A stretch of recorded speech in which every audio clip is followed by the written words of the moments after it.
The white wedding dress was ruined. Black engine oil and red palm oil mixed together, covering it from top to bottom. Aduni Ogbonna stood in the middle of St. Mary's Catholic Church in Ikeja, dripping and shaking. Her beautiful gele had fallen off her head. Her makeup ran down her face in dark streams. Everyone in the church was staring. 400 people sat in complete silence. Their mouths hung open. Some aunties covered their faces with their hands. Others pointed and whispered in Yoruba and Igbo. But the worst part wasn't the ruined dress or the oil. It was the laughter. Her own groom, Emeka Nwankwo, was laughing. He stood at the altar in his perfect agbada, pointing at her and laughing so hard he was bending over. His best man joined in, then his mother.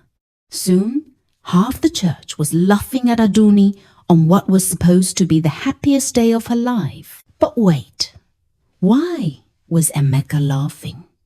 What kind of man laughs at his bride on their wedding day? Unless he knew this would happen. Dear wonderful viewers, before we continue, if you please subscribe to this YouTube channel, turn on the notification bell, like and share. Tell us where you are watching from in the comment section. Thank you. Now back to our story. Aduni's mother, Mrs. Ogbonna, jumped up from the front row. Aduni, Chineke, what happened to you? But even her mother's voice sounded far away. The church felt like it was spinning. Aduni looked around at all the faces. Some were laughing. Others looked shocked. The older women were shaking their heads in disgust, but nobody was helping her. Aduni tried to speak, but no words came out. Her throat felt closed up. Emeka wiped tears from his eyes, still chuckling. Well, my people, this is certainly not what we planned, he said to the crowd in his deep voice. More laughter echoed through the church. Father Okechukwu stepped forward. He looked confused and worried. My daughter, perhaps we should, he started to say. But Aduni didn't wait to hear what he would suggest. She turned around and ran. Her ruined dress made wet splashing sounds as she rushed down the long aisle between all those staring people. She could hear the whispers getting louder behind her in different languages. Chai, poor girl. How can such thing happen? Who did this kind evil? Someone planned this thing. Oh. Aduni burst through the heavy church doors into the hot Lagos Sunday. Her decorated wedding car was still parked outside with white ribbons and flowers. The driver, Malam Sule, jumped out when he saw her. Madam Aduni, Allah, what happened to you? But Aduni kept running. She ran down Allen Avenue in her ruined wedding dress. Okada riders stopped to stare. Danfo buses honked their horns. Market women came out from their stalls, pointing and shouting. Jesus Christ! What happened? Is that not the bride that was supposed to marry today? Che! Someone have spoiled her day! Aduni could hear car engines starting behind her. People were following her, trying to catch up. But she didn't stop running until she reached the Opebi Bridge. That's where she finally stopped and looked back. The whole area seemed to be in chaos. Cars were lined up on Allen Avenue. People were walking quickly, pointing in her direction. She could see Emeka's white Range Rover in the crowd, probably looking for her too. But what Aduni saw next made her scared and shocked at the same time. There, leaning against a black Jeep and watching her with a smile, was someone she recognized. Someone who shouldn't have been in Lagos. Someone who was supposed to be far away in Abuja, living a completely different life. Someone she had never told Emeka about. Her hands started shaking even more. Not from the heat or the sticky oil on her dress, but from pure fear. because the person by that black jeep was holding something in their hand, something that looked like a phone. Were they recording this whole thing? And suddenly, Aduni realized something that made her more frightened. This wasn't an accident. This wasn't bad luck. This wasn't some random mistake that ruined her special day. Someone had planned this. Someone wanted her to suffer. Someone wanted to destroy her in front of everyone she knew. But who and why? As she stood on that bridge, watching the crowd search for her, Aduni remembered something her grandmother used to say. When someone wants to kill a bird, they will first remove its feathers. Today, someone had removed her feathers. But what were they planning to do next? And as that thought crossed her mind, her phone buzzed with a text message. The number was unknown, but the message made her heart stop. This is just the beginning. Aduni, you can run, but you cannot hide from your past. The whole town will know your secret before sunset. The whole town was about to learn something about Aduni Okpona that would change everything they thought they knew about her. To understand what happened on that terrible wedding day, we need to go back 6 months earlier. Back to when Aduni first met Emeka at a friend's birthday party in Victoria Island. Aduni was working as a customer service manager at a telecommunications company. She lived in a small flat in Surulere with her best friend, Kemi. Life was simple but good. She had her job, her friends, and big dreams for the future. But there was something Aduni never talked about. Something that made her check over her shoulder when walking alone. Something that made her change her phone number 3 times in 2 years. His name was Chike Okafor. 2 years ago in Abuja, Chike had been her boyfriend. But he wasn't just any boyfriend.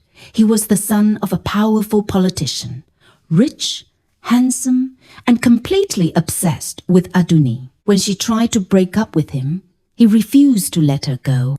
"You belong to me, Aduni," he had said, gripping her arm tightly in his expensive car. No one leaves Chike Okafor. No one. He followed her everywhere. He sent gifts she didn't want. He showed up at her workplace unannounced. When she got a restraining order, his father made it disappear with 1 phone call. That's when Aduni knew she had to run.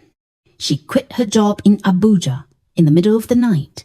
She packed 1 small bag and took the first bus to Lagos.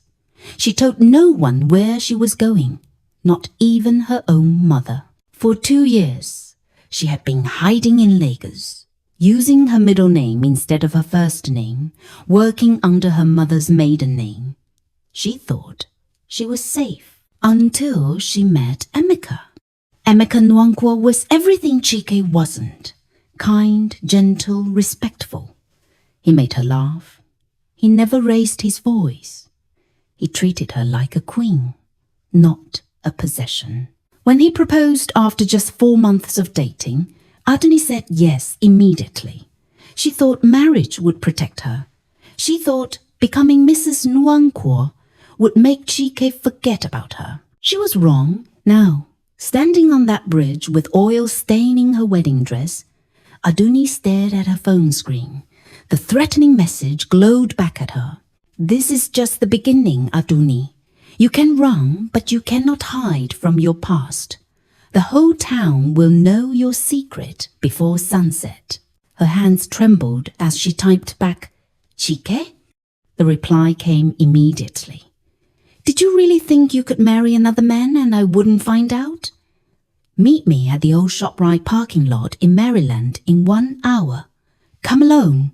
Or I will post the video of what happened in your hotel room in Abuja on every social media platform in Nigeria." Aduni's blood froze. The hotel room. She had almost forgotten about that night 2 years ago. The night Chike had. No, she couldn't think about it. But how did he even know she was getting married? She had been so careful, She used a different name. She stayed away from social media. She told no one about her past, unless Aduni's phone rang. It was Emeka. Aduni, where are you? Everyone is looking for you. What happened back there? She almost hung up, but something in his voice made her stop. He sounded worried, genuinely worried. Emeka, she said quietly, did you know this would happen? What? Of course not. I'm as shocked as everyone else. Where are you? Let me come get you. Could she trust him? After what just happened, could she trust anyone? Emeka, I need to ask you something, and I need you to tell me the truth. Anything. Have you ever heard the name Chike Okafor? There was silence on the other end of the phone. Long, dangerous silence. Emeka, are you there? When he finally spoke, his voice was different, colder. Where did you hear that name, Aduni? Her heart started beating faster. You know him, don't you? Aduni, listen to me very carefully. Don't go anywhere. Don't meet with anyone. Just tell me where you are, and I'll come get you right now. You didn't answer my question. Another pause. Chike Okafor is my cousin. The phone slipped from Aduni's fingers and clattered to the ground. She stared at it, lying there on the bridge. Emeka's voice calling her name getting smaller and smaller. His cousin. Emeka was Chike's cousin. Which meant. Aduni's mind raced back through the past 6 months. How Emeka had found her at that party. How he seemed to know exactly what to say to make her feel safe. How he proposed so quickly. How he insisted on a big wedding with lots of people. It was all planned. Everything was planned. The oil on her dress. The humiliation. The laughter. Even Emeka's shocked reaction. It was all an act. But why? What did Chika want from her? As if reading her thoughts, another text message appeared on her cracked phone screen. Now you understand. Emeka has been working for me from the beginning. Every I love you was a lie. Every kiss was fake. Every promise was empty. You see, Aduni, I told you that you belong to me. If I can't have you, I will destroy you. The hotel video goes live in 2 hours, unless you meet me. Choose wisely. Aduni looked back toward town. She could see people still searching for her. Cars driving slowly up and down the streets. Her ruined wedding reception probably still going on without her. But none of that mattered now. What mattered was that she had been living a lie for 6 months. The man she thought loved her was working for the man she was running from. Her wedding day wasn't ruined by accident. It was destroyed on purpose. And somewhere in Lagos, Chike Okafor was waiting for her with a video that could destroy her life forever. As she bent down to pick up her phone, Aduni noticed something that made her stomach turn. There was a white car parked across the bridge. A car that had been there since she arrived. A car with tinted windows and someone sitting inside watching her. How long had they been following her? And more importantly, were they working for Chike too? Aduni had no choice. She couldn't let that video go public. Not when she knew what was on it. 2 years ago in Abuja, after months of Chike's obsessive behavior, she had finally agreed to meet him one last time. She thought if she could make him understand that she didn't love him, he would let her go. Let's talk like adults, she had told him. One final conversation, then we're done forever. Chike had suggested they meet at a hotel restaurant, somewhere public and safe. But when Aduni arrived at the Golden Tulip Hotel, Chike wasn't in the restaurant. The waitress handed her a note. Room 412. We need privacy for this conversation. Against her better judgment, she went upstairs. The hotel room was beautiful. Flowers everywhere. candles lit, expensive champagne on ice. Chike was wearing a suit and smiling like everything was normal. Surprise, my love. I thought we should have a proper goodbye. Chike, I told you. I just want to talk, and we will talk. But first, let's have a drink. One last drink together. The champagne tasted strange.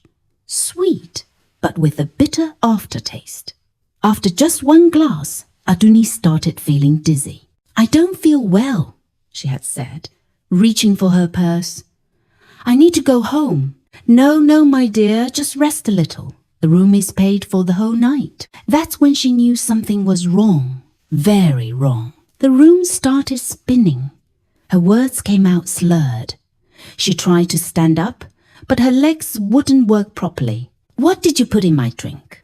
She managed to whisper. Cheek's smile got wider. Just something to help you relax, to help you remember how good we are together. He pulled out his phone and started recording. What happened next was something Aduni tried every day to forget.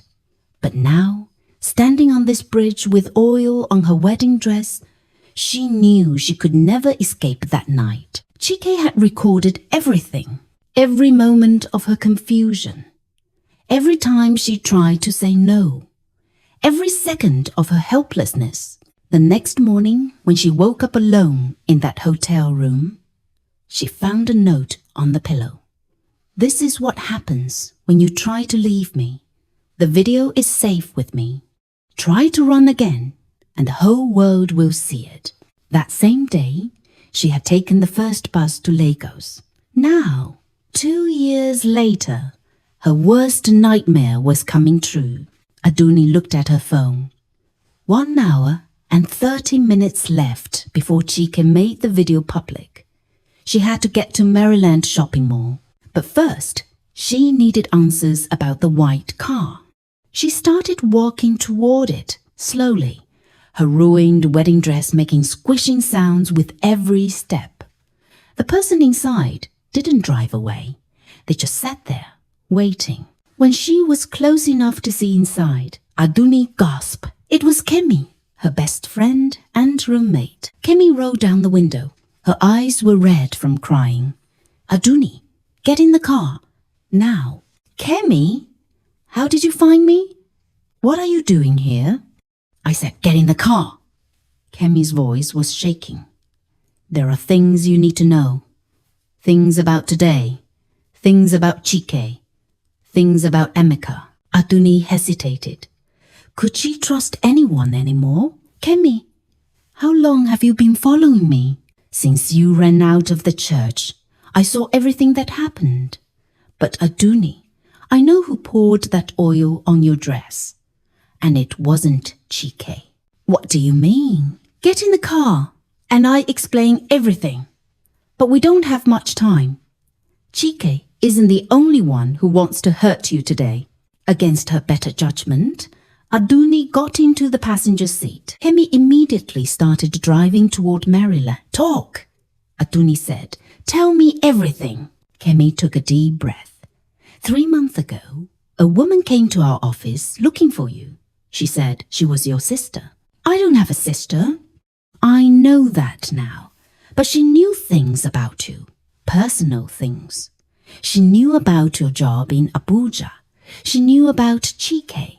She even knew about the hotel incident. Aduni's blood went cold. Who was she? Her name is Ngozi Nwankwo, Emeka's older sister. The pieces started falling into place, but they didn't make sense. Why would Emeka's sister want to hurt me? She doesn't even know me. Kemi's hands tightened on the steering wheel. She knows you better than you think. Aduni Ngozi was supposed to marry Chike 2 years ago. What? It was an arranged marriage between their families. Very traditional, very political. Chike's father and Emeka's father arranged it when Ngozi and Chike were teenagers. Aduni stared out the window, trying to process this information. But then Chike met you, Kemi continued.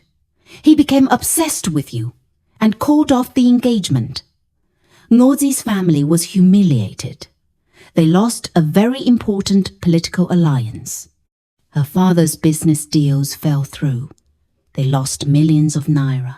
So she blames me? She blames you for everything. For ruining her marriage, for destroying her family's reputation, for taking away her future. But I never wanted GK. I was trying to get away from him. She doesn't care about that. In her mind, if you had never existed, she would be married to a powerful man right now. She would be rich and respected instead of a laughingstock. They were getting closer to Maryland. Aduni could see the shopping mall in the distance. So she planned this whole thing? She got her brother to pretend to love me? Yes. But it gets worse. How could it possibly get worse? Kemi pulled into the shopping mall parking lot and turned off the engine. She turned to face Aduni directly. Emeka doesn't know. What do you mean? Emeka doesn't know what his sister did. He really loves you, Aduni. Everything about your relationship is real on his side. Ngozi has been lying to him too. Aduni felt like the world was spinning again. How do you know all this? Because Ngozi told me everything yesterday. She wanted me to know that today would be your last day of happiness. She wanted someone to witness your destruction. Yesterday? You knew this was going to happen and you didn't warn me? Kemi started crying. She threatened me, Aduni.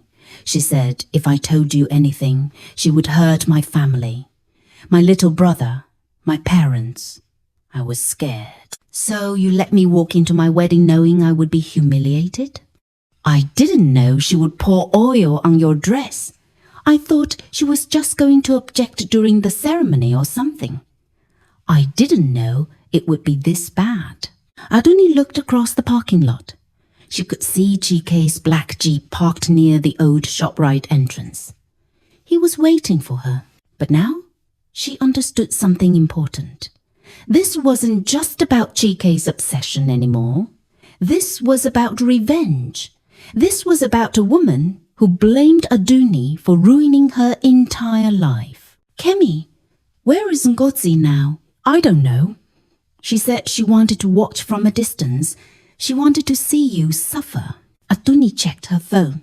1 hour left. She had a choice to make. She could go to Chike, beg him not to release the video, and probably end up trapped by him forever. Or she could find another way. But first, she needed to know something else. Kemi, the oil on my dress. How did she do it? How did she get into the church without anyone seeing her? Kemi was quiet for too long. Kemi, there's something else I need to tell you. Something about the church. Something about who helped her. Who? Someone you trust. Someone who was supposed to be protecting you today. Before Kemi could answer, both of their phones buzzed with the same message. Time's up, Aduni. Change of plans. If you want the video to stay private, you need to come to the church right now. Come alone or everything goes public in 30 minutes. P.S. Check your WhatsApp status. You want to see what your wedding guests are saying about you. Aduni's hands shook as she opened WhatsApp. Her status had been updated with a video she didn't post. A video of her covered in oil, running out of the church. The caption read, "When you find out your bride has been lying about everything, watch what happens when the truth comes out. More revelations coming soon." The video already had 200 views, and it was spreading. But that wasn't the worst part. The worst part was who had posted it. The WhatsApp account name was Mrs. Emeka Nwankwo. Someone was posting as if they were Emeka's wife. Someone wanted people to think Emeka himself was exposing her secrets. Kemi, Aduni whispered, we need to get back to that church right now. The drive back to St. Mary's Catholic Church felt like the longest 15 minutes of Aduni's life. Her mind was racing with questions, but one thought kept coming back. Who in the church had helped Ngozi? When they arrived, The church compound was still full of people. Some guests were leaving, shaking their heads and talking in hushed voices. Others were standing around in groups, clearly enjoying the drama. A few were taking pictures and videos with their phones. "Look," Kemi pointed. "There's Emeka's car. He's still here." Aduni could see Emeka standing near the church entrance, talking to Father Okechukwu. Even from a distance, she could see he looked worried and confused.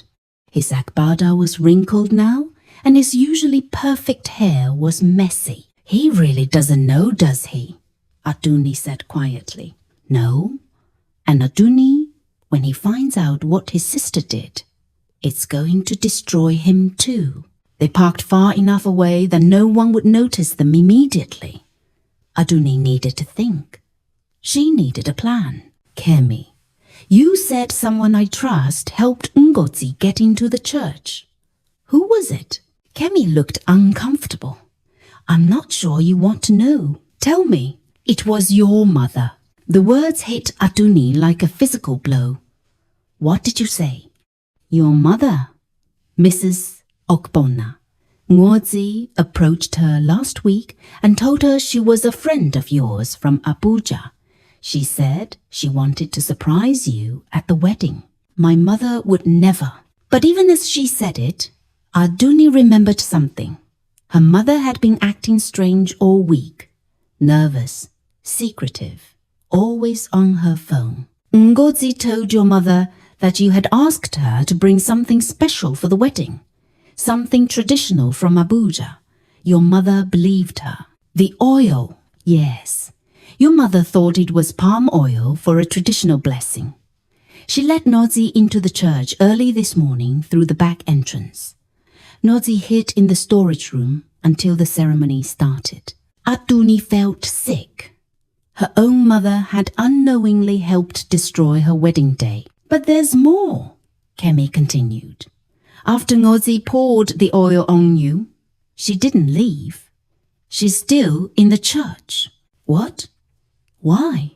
"Because this isn't over. The oil was just the beginning. She wants to humiliate you completely. She wants to tell everyone about the video, about Cheek, about everything." Aduni's phone buzzed. Another message from the fake Mrs. Emeka Nwankwo account. "Everyone wants to know why the bride ran away. Should I tell them about the hotel room in Abuja?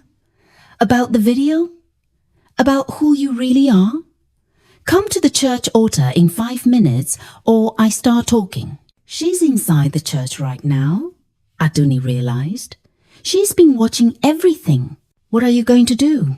Aduni looked at the church building, at Emeka standing by the entrance, probably wondering where she was, at her mother, who was talking to other family members and looking worried. All these people who loved her.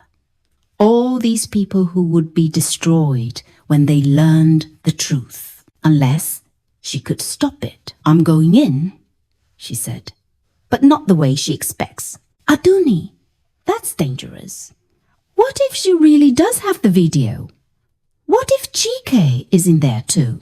Then I'll deal with both of them. But I'm not running anymore." Aduni got out of the car. She was still wearing her ruined wedding dress, still covered in oil and dirt. People started pointing and whispering when they saw her. But instead of being embarrassed, Aduni felt something else. She felt angry. Angry at Chike for what he did to her 2 years ago. Angry at Ngozi for blaming her for things that weren't her fault. Angry at being treated like a victim when she was really a survivor. She walked straight toward the church, ignoring the stares and whispers. When Emeka saw her, his face lit up with relief. "Aduni, thank God you're okay. Where have you been? What happened to you?" She looked into his eyes. Really looked. And she could see that Kemi was right. His confusion was real. His love was real. He had no idea what his sister had done. "Emeka, I need you to listen to me carefully. Your sister is in that church right now, and she's planning to hurt me even more than she already has. What? Ngozi? What are you talking about? She's the one who poured oil on my dress. She's the one who ruined our wedding. And she's not done yet. Emeka shook his head. That's impossible. Ngozi is in Abuja. She couldn't even come to the wedding because of work. Check your phone. Look at WhatsApp. Someone is posting videos of me using an account called Mrs. Emeka Nwankwo. Who else would use that name? Emeka pulled out his phone. As he scrolled through WhatsApp, his face changed. The color drained from his cheeks. This can't be real. Ngozi wouldn't. She would. And she did. Because she blames me for ruining her arranged marriage to my ex-boyfriend. Your ex-boyfriend? Who? Chike Okafor. Your cousin. Emeka's phone slipped from his hands and crashed to the ground, just like Aduni's hat on the bridge. He stared at her with his mouth open. You? You know Chike? I was running from him when I came to Lagos. I was hiding from him when I met you. I thought I was safe. But your sister found me. She's been planning this revenge for months. Father Okechukwu approached them. My children, perhaps we should continue this conversation inside. No, Aduni said firmly. Whatever happens next needs to happen out here, where everyone can see. I'm done with secrets. I'm done with hiding.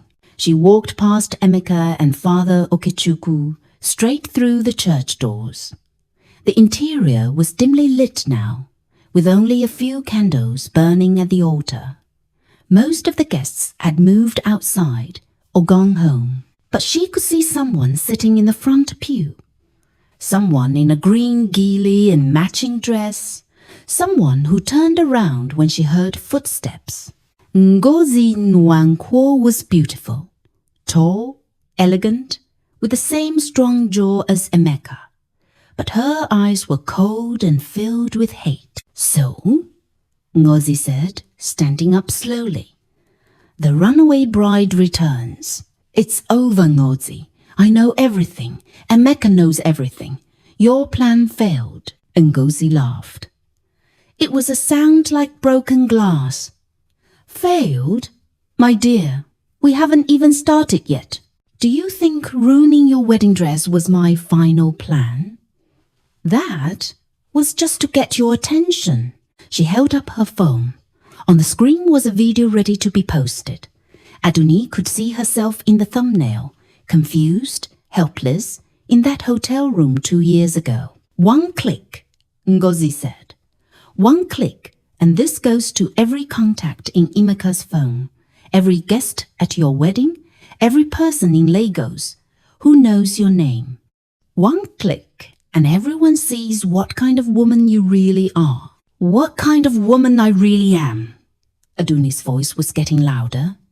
You mean the kind of woman who was drugged and assaulted?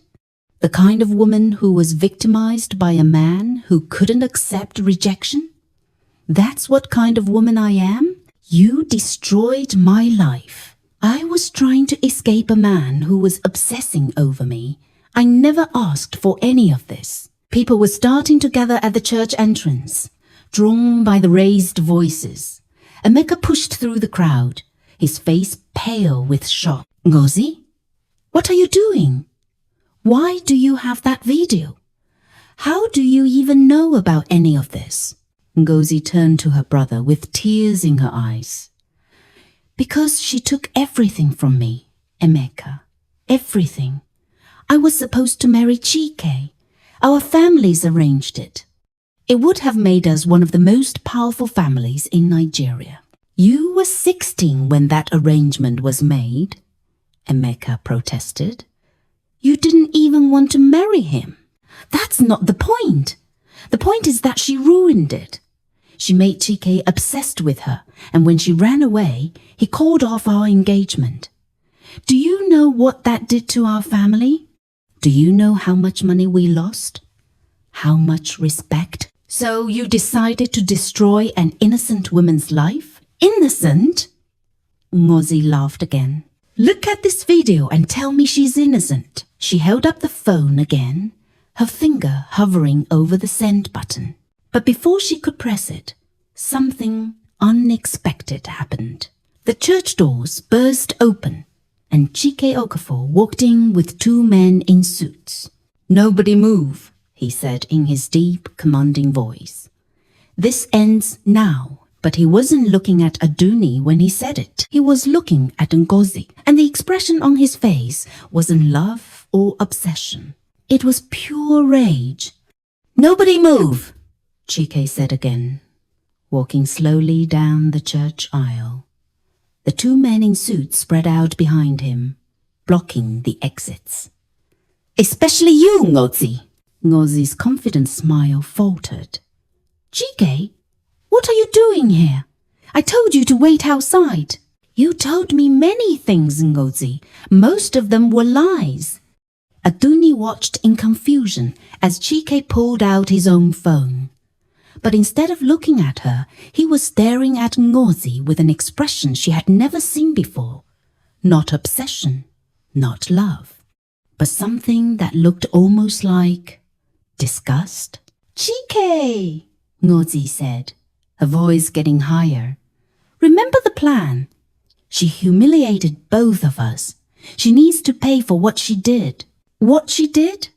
Chike's voice was deadly quiet.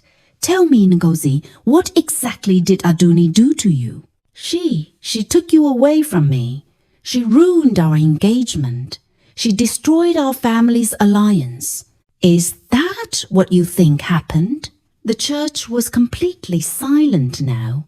Everyone was watching this strange confrontation.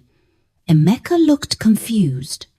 Aduni felt like she was in a dream. Chike reached into his jacket and pulled out a small recording device. "Let me tell you what really happened," he said, placing the device on the altar where everyone could hear. "Let me tell you why I'm really here." He pressed play. Ngozi's voice filled the church. "The drug will make her confused and helpless. Make sure you record everything. We need evidence that she's not the innocent girl everyone thinks she island." Chike's voice. "I don't know about this, Ngozi. This doesn't feel right." "Don't be weak now. She rejected you, didn't she? She made you look like a fool. This is how we get our revenge. After this, she'll never be able to leave you again." The recording continued, but Aduni couldn't hear it anymore. Her ears were ringing. Her world was spinning. The drug, the hotel room, the video. It wasn't Chike's idea. It was Ngozi's.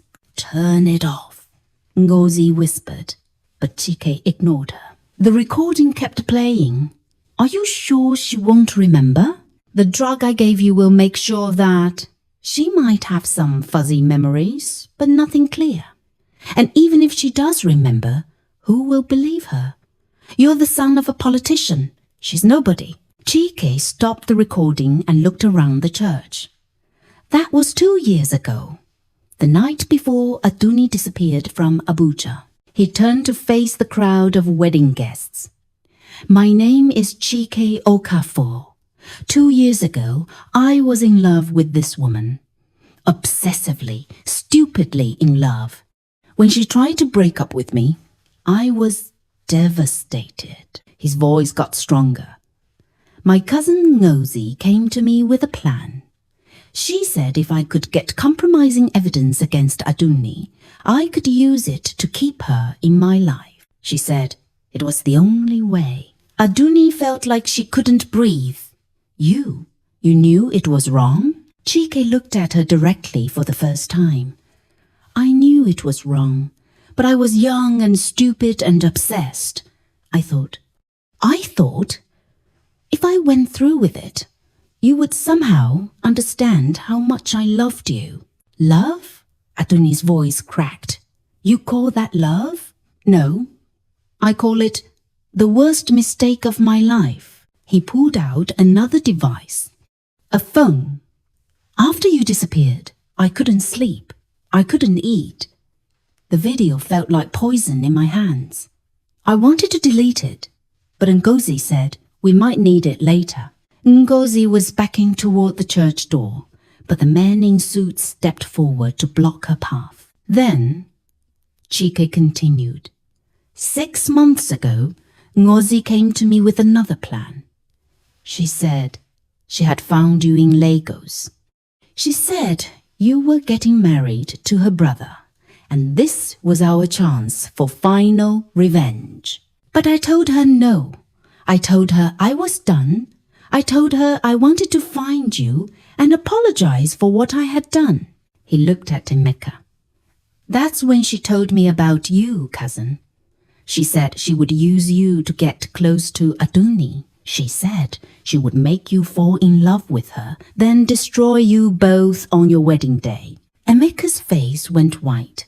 You mean our whole relationship was real? Chike said firmly. Ngozi lied to me about that too. She told me you were in on the plan.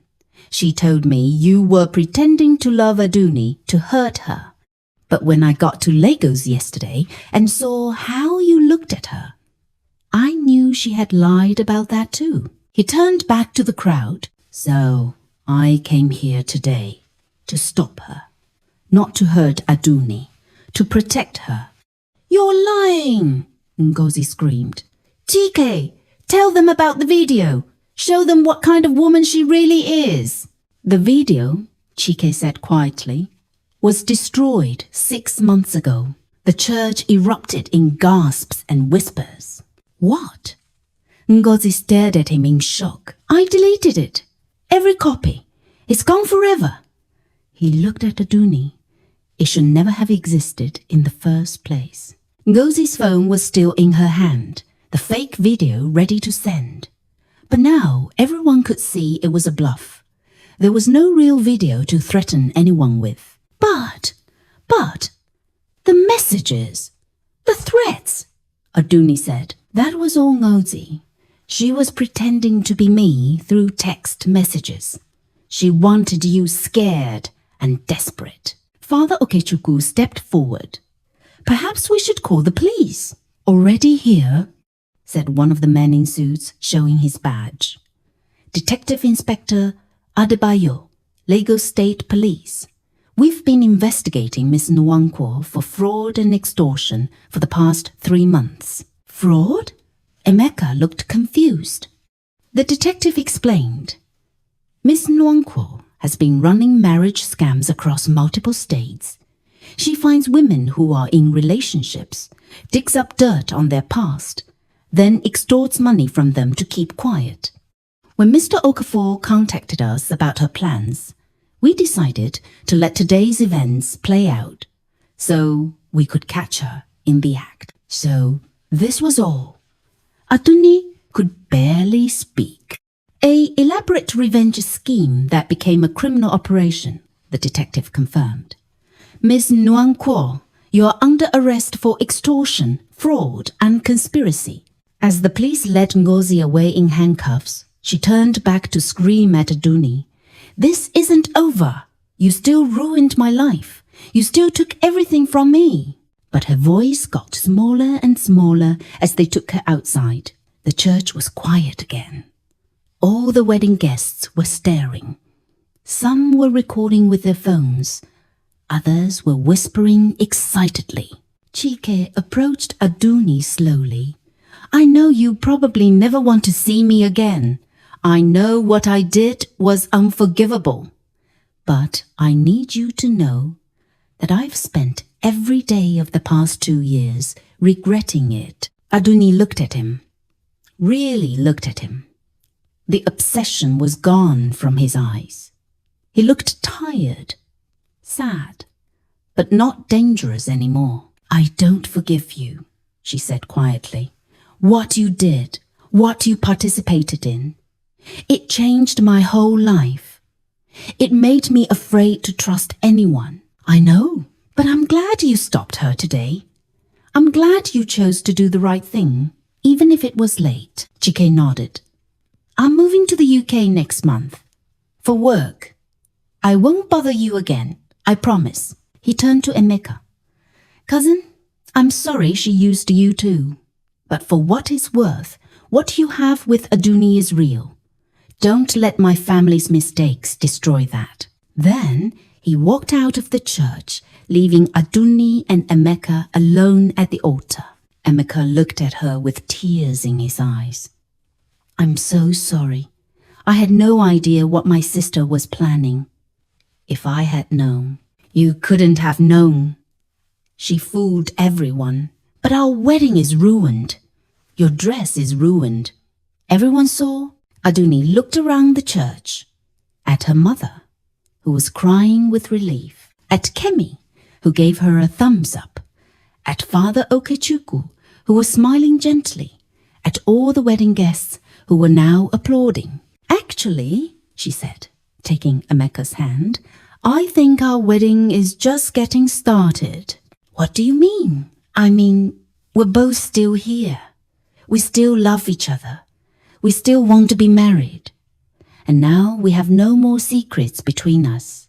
She turned to Father Okechukwu. Father, would you be willing to marry us right now? Oil stains and all? The priest smiled. It would be my honor. But your dress, Emeka protested, is just a dress. What matters is that I'm marrying the man I love, and he's marrying me for who I really am. All of me, including my past. As Father Okechukwu began the ceremony again, Aduni realized something important. She had spent 2 years running from her past, hiding from the truth, afraid that people wouldn't accept her if they knew what had happened to her. But today, in front of everyone, she had told her story. She had owned her truth. She had refused to be ashamed of things that weren't her fault. And the town hadn't rejected her. They had supported her. When Father Okechukwu said, "You may kiss the bride," Emeka lifted her veil gently and whispered, "Are you sure you want to marry me in a ruined dress?" "This dress isn't ruined," Aduni whispered back. "It's been through battle. It's survived, just like me." Their kiss was sweeter than any they had shared before, because it was a kiss between two people who truly knew each other. As they walked back down the aisle together, hand in hand, the wedding guests cheered louder than they had all day. Mrs. Ogbonna ran to hug her daughter. "Aduni, I'm so sorry. I had no idea what that woman was planning." "It's okay, Mama. You were trying to help." Kemi was crying happy tears. "So what happens now?" Aduni looked at her husband, her real husband now, and smiled. "Now we go have our wedding reception. We eat rice and dance to Afro beats and celebrate the fact that love wins. Even after everything that happened today, especially after everything that happened today." As they walked out of St. Mary's Catholic Church into the Lagos sunshine, Aduni realized that this had indeed been the most unforgettable wedding day in the town's history. Not because she had been humiliated, but because she had found her strength. And sometimes, the most beautiful weddings are the ones where the bride and groom don't just promise to love each other through good times and bad, but actually prove it.